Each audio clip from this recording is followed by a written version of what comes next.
অতি গুৰুত্বপূৰ্ণ সিদ্ধান্ত গ্ৰহণ কৰা হয় মই এফালৰ পৰা আপোনালোকক ক'ব খুজিছোঁ প্ৰথম আপোনালোকে জানে যে আমাৰ মিছন বসুন্ধৰাৰ শেষ সময়ৰেখা 3 সময়ৰেখাটো হৈছে 31 ডিসেম্বৰ কিন্তু আমি এটা কথা বিভিন্ন জনৰ পৰা এটা আপত্তি পাইছিলো যে যিখিনি নামঘৰ মন্দিৰ বা ক্লাব বা এডুকেশনাল ইনষ্টিটিউশনে বসুন্ধৰা 3ত মাটি ল'ব খোজে তেওঁলোকে প্ৰথমতে পঞ্জীয়নভুক্ত হ'ব লাগিব গতিকে পঞ্জীয়নো কৰা আৰু বসুন্ধৰাত মাটি আবেদন কৰা এই দুইটা কৰোতে মানুহে কিছু অসুবিধা পাই আছিল গতিকে আজি আমি কেবিনেটত এটা সিদ্ধান্ত গ্ৰহণ কৰিছো যে বসুন্ধৰাত আবেদন কৰিবৰ কাৰণে পঞ্জীয়নৰ প্ৰয়োজন নহব কিন্তু যেতিয়া তেওঁলোকক মাটি দিয়া হ'ব মাটিটো লোৱাৰ আগতে অৰ্থাৎ সেটেলমেন্ট অৰ্ডাৰটো হোৱাৰ আগতে তেওঁলোকে পঞ্জীয়নভুক্ত নিজকে কৰি ল'ব লাগিব অৰ্থাৎ তেওঁলোকে প্ৰায় 3-4 মাহ এটা অতিৰিক্ত সময় পাই যাব প্ৰথম আবেদন হয় আবেদনৰ পিছত আবেদন পৰীক্ষা হয় ভূমি উপদেষ্টা সমিতি বহে আৰু ভূমি উপদেষ্টা সমিতিয়ে সেই অনুষ্ঠানটোক অফাৰ অফ সেটেলমেন্ট দিয়ে পিছত 500 টকা বা 1000 টকা দিলে সেটেলমেন্টটো হয় এই যেটো অফাৰ অফ সেটেলমেন্ট হ'ব সেই সময়ত পঞ্জীয়নৰ কাগজ দিলেও হ'ব অৰ্থাৎ আজি দিনটোত অহা কালিৰ পৰা নামঘৰ মন্দিৰ শিক্ষানুষ্ঠান সংঘ এই গোটেই অনুষ্ঠানসমূহে পঞ্জীয়নৰ কাগজখন নোহোৱাকৈও বসুন্ধৰাত আবেদন কৰিব পাৰিব কিন্তু সেটেলমেন্ট পোৱাৰ আগতে বা চূড়ান্ত যিখন পট্টা তেওঁলোকে পাব বা তেওঁলোকে প্ৰিমিয়াম জমা দিব সেই জমা দিয়াৰ আগতে তেখেতসকলে নিজৰ অনুষ্ঠানটো পঞ্জীয়নভুক্ত কৰি ললেও হ'ব অৰ্থাৎ 31 ডিসেম্বৰৰ পৰিৱৰ্তে তেওঁলোকে 3-4 মাহ আৰু নতুনকৈ সময় পাই যাব আৰু মই সকলোকে অনুৰোধ কৰিম যাতে সুবিধাটো যেহেতু বাৰে বাৰে নাহে education religious and cultural institution সকলে তেওঁলোকে যাতে মিছন বসুন্ধৰাত 31 তাৰিখৰ আগতে আবেদন কৰে আৰু ইতিমধ্যে মই আপোনালোকক কোৱা মতে মিছন বসুন্ধৰা 3টো ৰাইজৰ এক উৎসাহ উদ্দীপনা দেখা পোৱা গৈছে আৰু মিছন বসুন্ধৰাত আবেদনে প্ৰায় 1 লাখ আজিৰ দিনটোত স্পৰ্শ কৰিব আৰু 31 তাৰিখলৈকে যথেষ্ট বাঢ়ি গৈ থাকিব দ্বিতীয়তে আপোনালোকে জানে যে গুৱাহাটী উচ্চ ন্যায়ালয় আমি উত্তৰ গুৱাহাটীৰ ৰংমহলত প্ৰতিষ্ঠা কৰাৰ বাবে এটা সিদ্ধান্ত গ্ৰহণ কৰিছিলো আজি ৰংমহলত প্ৰায় 75 বিঘা মাটি প্ৰথম পৰ্যায়ত একুয়াৰ কৰাৰ কাৰণে কেবিনেটে অনুমোদন দিয়ে আৰু এই গোটেই কামখিনিৰ কাৰণে আমি মাটিৰ মালিকক প্ৰায় 80 কোটি টকাৰ ক্ষতিপূৰণ দিব লাগিব অৰ্থাৎ যিখন জুডিশিয়াল টাউনশ্বিপ বনোৱাৰ কাম আছিল আজি হি এটা গতি লাভ কৰে আমি ল্যান্ড একুইজিশনৰ যেটো অনুমোদন সেই অনুমোদন আমি দিও আৰু প্ৰায় 75 বিঘা মাটি আমি গুৱাহাটী উচ্চ ন্যায়ালয়ৰ নতুন ভৱন উত্তৰ গুৱাহাটীত নিৰ্মাণৰ কাৰণে উত্তৰ গুৱাহাটী ৰংমহলত নিৰ্মাণ কৰাৰ কাৰণে আমি কেবিনেটে আজি সিদ্ধান্ত লয় আৰু ল্যান্ড একুইজিশনৰ কাৰণে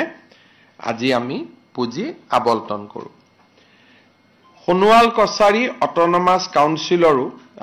কাউন্সিলে কিছু এমেন্ডমেন্ট বিচাৰিছিল বিশেষকৈ কিছু নিৰ্দিষ্ট এৰিয়াত তেওঁলোকে সকলো জনগোষ্ঠীৰ পৰিৱৰ্তে অকল সোণোৱাল জনগোষ্ঠীকহে কাউন্সিলত অন্তৰ্ভুক্তিৰ কাৰণে আমাক আবেদন কৰিছিল যে বাকি জনগোষ্ঠী নালাগে অকল সোণোৱাল সকলে কাউন্সিল থাকিলে হ'ব তেওঁলোকৰ প্ৰস্তাৱ মতে আমি অকল সোণোৱাল সকলক লৈ বা সোণোৱাল জনগোষ্ঠীৰ লোকসকলক লৈ সোণোৱাল কছাৰী স্বায়ত্তশাসিত পৰিষদখন কিছু গাঁৱত আমি নিৰ্মাণ কৰিছো কিন্তু এনেকুৱা নহয় যে গোটেইখনতে নন সোণোৱাল নাথাকিব কিছু গাঁৱত থাকিব কিছু গাঁৱত নাথাকিব আজিৰ কেবিনেটৰ আটাইতকৈ গুৰুত্বপূৰ্ণ সিদ্ধান্ত হ'ল নামৰূপৰ সাৰ কাৰখানা। আৰু আজিৰ কেবিনেটত মই আপোনালোকক ব্ৰিফ কৰাৰ মূল কাৰণ এইটোৱে, আপোনালোকে জানে যে বহু দিনৰ পৰা ভাৰত চৰকাৰৰ লগত আমাৰ আলোচনা হৈ আছিল নামৰূপ সাৰ কাৰখানাক উজ্জীৱিত কৰাৰ কাৰণে আৰু চতুৰ্থ ইউনিটটো স্থাপন কৰাৰ কাৰণে। কিছুদিন আগতে প্ৰধানমন্ত্ৰী নৰেন্দ্ৰ মোদী ডাঙৰীয়াক মই সাক্ষাৎ কৰাৰ সময়ত তেখেতক মই অনুৰোধ কৰিছিলোঁ যে ফেব্ৰুৱাৰীৰ 25 তাৰিখৰ আগতে এডভান্টেজ অসমৰ আগতে এটা হিন্দুস্তান ফাৰ্টিলাইজাৰ বা ব্ৰহ্মপুত্ৰ ভেলী ফাৰ্টিলাইজাৰৰ ওপৰত যাতে এটা সিদ্ধান্ত হয়। কেন্দ্ৰীয় বিত্তমন্ত্ৰী নিৰ্মলা সীতাৰমণক প্ৰধানমন্ত্ৰী এই দিশটো চাবৰ কাৰণে এটা দায়িত্ব দিছিল আৰু তেখেতসকলে এই গোটেই সাৰ কাৰখানাটোক কেনেকৈ পুনৰ উজ্জীৱিত কৰিব পাৰি তাৰ বাবে তেওঁলোকে এটা ইতিমধ্যে প্ৰকল্প প্ৰতিবেদন প্ৰস্তুত কৰিছে আৰু এই গোটেই প্ৰকল্পটোত 10,601 কোটি টকা বিনিয়োগ কৰা হ'ব। আৰু ভাৰত চৰকাৰে অসম চৰকাৰলৈ এখন পত্ৰ দিছিলে যে ভাৰত চৰকাৰে এই ইউনিটটোৰ 60% মালিকনা ৰাখিব আৰু 40% মালিকনা ৰাজ্য চৰকাৰে ৰাখিব লাগিব। আৰু ৰাজ্য চৰকাৰে যদি 40% মালিকনা আৰু বিনিয়োগ কৰিবলৈ সন্মত হয় তেতিয়া ভাৰত চৰকাৰে প্ৰকল্পটো আগুৱাই লৈ যাব। আজি আমি ৰাজ্যৰ কেবিনেটে যিটো নামৰূপ সাৰ কাৰখানাৰ চতুৰ্থ ইউনিট যিটো 10,601 কোটি টকা দি ব্যয় কৰা হ'ব তাৰে 40% ওনাৰশ্বিপ অসম চৰকাৰে ল'বৰ বাবে আজি আনুষ্ঠানিক সিদ্ধান্ত গ্ৰহণ কৰে। আৰু মই ভাবো যে এই সিদ্ধান্তটো ভাৰত চৰকাৰক জনাই দিয়াৰ পিছতে বাকি আনুষ্ঠানিকতা ভাৰত চৰকাৰে ক্ষিপ্ৰ কৰি তুলিব। তেওঁলোকে আমাৰ সিদ্ধান্তটোলৈকে অপেক্ষা কৰি আছিলে। আজি আমাৰ কেবিনেটে সিদ্ধান্ত গ্ৰহণ কৰে যে 10,601 কোটি টকাৰ 40% ইকুইটি বা 40% শ্বেয়াৰ বা 40% মালিকনা বা 40% অংশীদাৰিত্ব অসম চৰকাৰে গ্ৰহণ কৰিব। আৰু এই সিদ্ধান্তটো আজি কেবিনেটে গ্ৰহণ কৰে আৰু এই সিদ্ধান্তটো গ্ৰহণ কৰাৰ পৰিপ্ৰেক্ষিতত মই বিশ্বাস কৰোঁ যে অসমৰ ৰাইজে অহা এমাহ ডেৰ মাহৰ ভিতৰত বা দুমাহৰ ভিতৰত ব্ৰহ্মপুত্ৰ ভেলী ফাৰ্টিলাইজাৰ কৰ্পোৰেশ্যনৰ চতুৰ্থ ইউনিটটোৰ বিষয়ে ভাল খবৰ শুনিবলৈ পাব। ইয়াতে 12 লাখ মেট্ৰিক টন ইউৰিয়া আৰু এমোনিয়া বনোৱা হ'ব আৰু বৰ্তমান আমি তাতে 1,80,000 টন ইউৰিয়া বনাওঁ, মেট্ৰিক টন ইউৰিয়া বনাওঁ। সো 1,80,000 মেট্ৰিক টনৰ পৰিৱৰ্তে ই 12 লাখ মেট্ৰিক টনলৈকে ইয়াৰ আকাৰ বৃদ্ধি হ'ব আৰু ই এমোনিয়া আৰু ইউৰিয়া বনাব।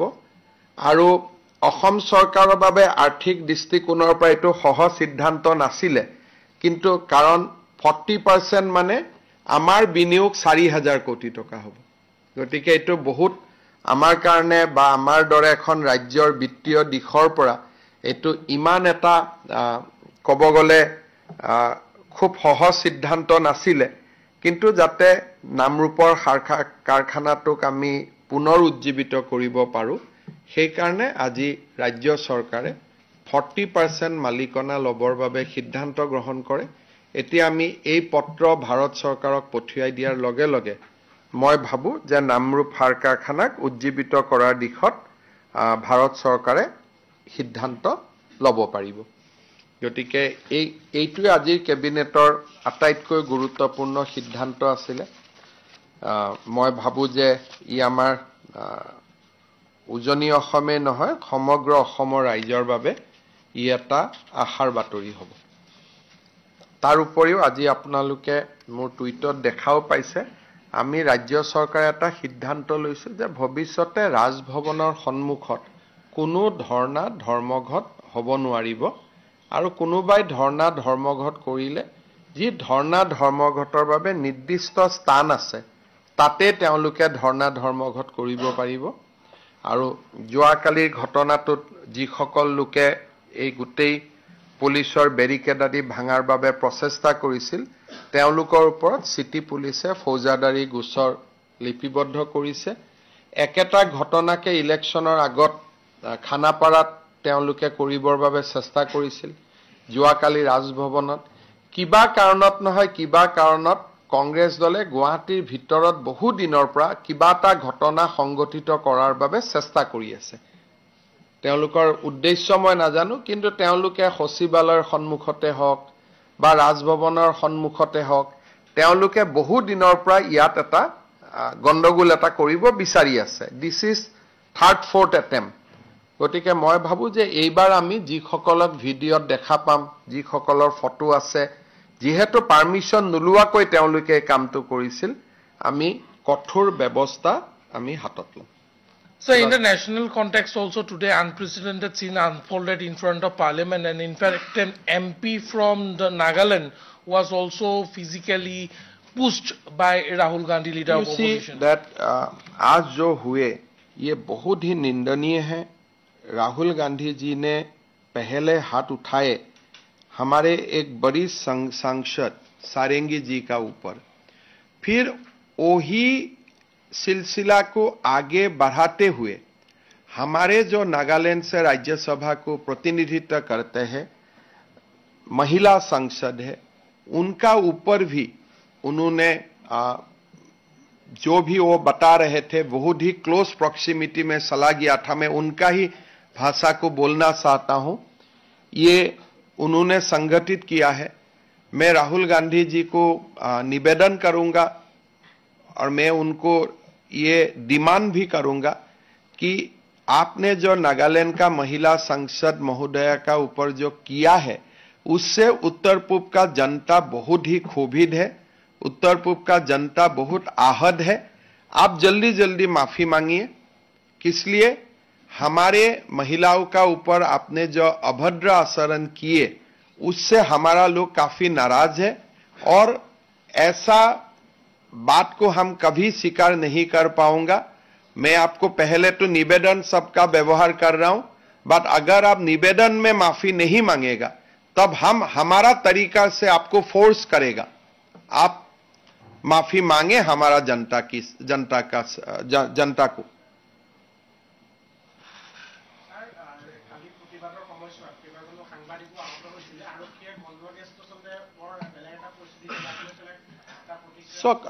মই ভাবো যে এনেকুৱা ঘটনাত কালি যে গুলি চালনা নহল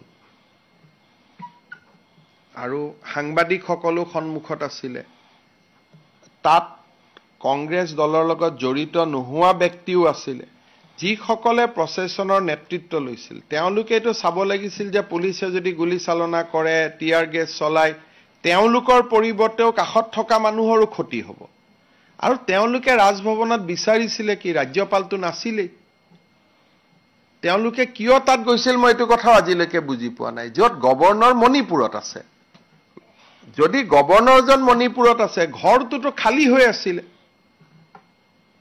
গভৰ্ণৰ আছে বুলে নহয় জোৰ কৰি গৈ তেওঁক মেমৰেন্ডাম দিম তেতিয়া আমি কলোহেতেন ঠিক আছে 10 জন আহক 50 জন আহক 5 জন আহক ভিতৰত লৈ গলোহেতেন চাহ খোৱালোহেতেন মেমৰেন্ডাম ললোহেতেন গভৰ্ণৰ নথকা সময়ত তেওঁলোক ৰাজভৱনত কিয় গৈছিল এইটো প্ৰশ্নৰ মই উত্তৰটো বিচাৰি পোৱা নাই যদি গভৰ্ণৰ নাইয়ে তে ৰাজভৱনত আপুনি কিয় গৈছিল আৰু আপুনি গৈ পেলাই এনেকুৱা ব্যৱহাৰ কৰিলে যে তাৰ কাৰণে পুলিচে যদি কালি আপোনালোকেটো টিয়াৰ গেছৰ কথা কৈছে যদি পুলিচে কিবা কাৰণত ফায়াৰিং কৰিবলগীয়া হলেতো ইমান সৰু ৰাস্তা আৰু কোনো মানুহটো তাত প্ৰস্তুত হৈ যোৱা নাই যে ঘটনা এটা ঘটিব গতিকে কংগ্ৰেছ দলে নিজৰ কৰ্মীসকলৰ উপৰিও সাংবাদিকসকলৰো জীৱন তেওঁলোকে এটা প্ৰত্যাহ্বানৰ সন্মুখলৈকে লৈ গৈছিল আৰু মই জাৰ্নেলিষ্টসকলক ৰিকুৱেষ্ট কৰিম যে আপোনালোকে এনেকুৱা কাৰণ কংগ্ৰেছ দলৰ বিহেভিয়াৰটো কোট কেতিয়া কৰি দিয়ে ঠিক নাই বহুত ওচৰত যাব নালাগে কাৰণ ৰাহুল গান্ধী ইনাখন আহোতে আমি খানাপাৰা দেখা পাইছিল একেটা কামে কৰিছিল হিদিনাখনো পুলিচ ৰেষ্ট্ৰেইন হৈ থাকিলে নলে হিদিনাখনো টিয়াৰ গেছ পুলে গুলি চালনা হলহেতেন কাৰণ তেওঁলোকৰ গোটেই উদ্দেশ্যটো হল বেৰিকেডটো ভাঙি ভিতৰত সোমাই যাব লাগে এটা ভিতৰত সোমাই গৈ কি পাব ৰাজভৱনত যদি গভৰ্ণৰে নাই ভিতৰত সোমাই লণ্ডভণ্ড কৰাৰ বাদেতো বেলেগ কোনো ৰাস্তা নাই তেওঁলোকে যদি আমাক ক'লেহেঁতেন যে নহয় আমি হুলস্থুল কৰিছো কিন্তু 10 জনক আমাক ভিতৰত যাব দিয়ক 15 জনক আমাক ভিতৰত যাব দিয়ক 20 জনক আমাক ভিতৰত যাব দিয়ক যদি ভিতৰত ৰাজ্যপাল থাকিলহেঁতেন আমি তেওঁলোকক মাতি লৈ গলোহেঁতেন